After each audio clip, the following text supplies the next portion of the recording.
Mirë, kalojmë tek një gjendje që nuk është sëmundje, po që i mirakos gjithë familjen. Po mendo, shtatzan në vap. Besoj e ke të mbushur telefonin me mesazhe nga nënat në pritje të ëmbël. Është më mirë në dimër ta kalosh shtatzanin, thonë disa doktoresha, po. Në fakt është më e rëndë në verë, sepse vapa, pesha, mbi ngarkesa organizmit, sjell çrregullimet e gjumit, vështirësinë në gjumë, vështirësinë në frymarrje, lodhje, dehidrimi.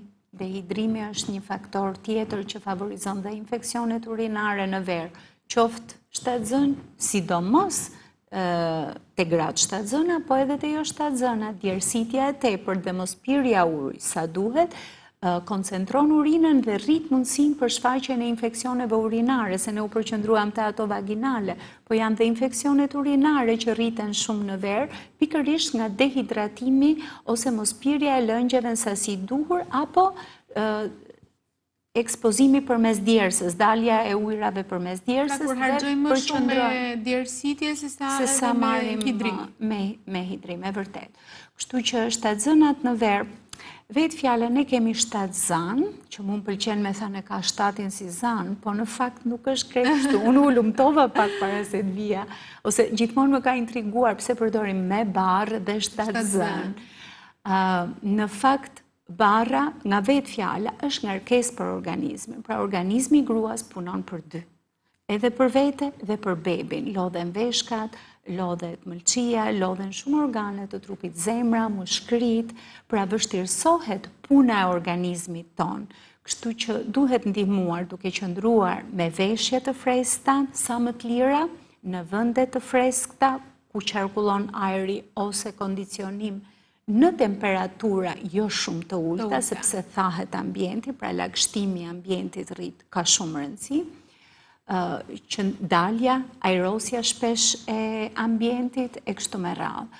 Por shtatzania në verë, po është një çik më e vështirë për gratë. Kështu që disa porosi që ka doktoresha, mbasi u ka thënë një pjesë edhe personalisht, po këto që të paktën hidrimin, qëndrimin edhe pirja e ujit. Pirja e ujit është esenciale. Ka shumë debate, jo 1,5 litër, jo 2, jo 3. Të pinë vazhdimisht ujë, pa e kthyer në stres këtë gjë.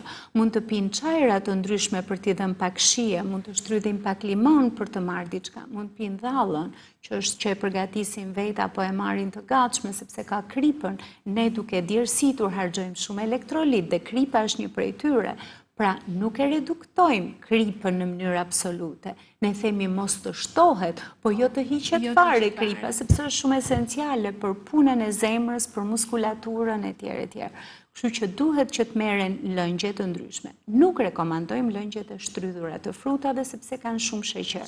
Sidomos ato që janë të ato patjetër që kanë dhe konservante. Por edhe lëngjet e shtrydhura, vera ka shumë fruta. Dhe mund të konsumohen në mënyrë të tillë. Edhe zarzavatet kanë shumë lëng, kastraveci apo të tjerat mund të përdoren si freskuese, taratori mund të përdoret. Pra të këto ushqime pak të freskëta. Po patjetër. Mendoj që janë shumë të rëndësishme që të përdoren në këtë periudhë. Po, ne gjithmonë për fat keq tash ka dhe një grup shtatzanash që hyn tek ato shtatzanit me risk që i quani. Për ato keni ndonjë porosi për të tërhequr vëmendjen, mos ju duhet pushim apo çdo rast është më Kjo varet nga problemi që ato kanë. Nëse ato vuajnë nga hipertensioni, duhen që të shmangin daljen pas një ore të caktuar, pra të mos qëndrojnë gjatë në diell, të hidrohen, të kontrollojnë, të bëjnë më shpesh analizat e urinës për të parë proteinën, albuminën, etj. Në rastet të tjera, pra në rastet e rrezikut të dështimit, kemi reduktimin e lëvizjes ose regjimin e kujdesshëm, dhe gjithmonë të gjitha këto këshillat që tham për aerosjen, për rrobat, për këto.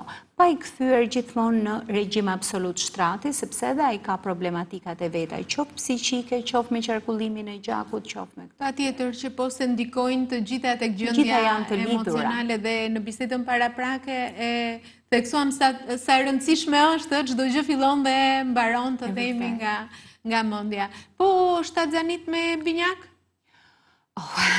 Se mendo, shtatzan me binjak në verë. Shtatzan me binjak, me trinjak, kemi me teknikat e riprodhimit asistuar, janë goxha më të lodhshme, janë më të riskuara, janë edhe për ne mjekët, kemi një merak më të madh për shtatzanit me binjak apo më tepër.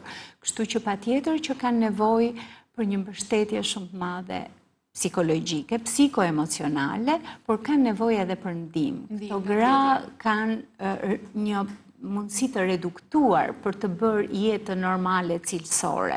Një pjesë e madhe e tyre, jo të gjitha.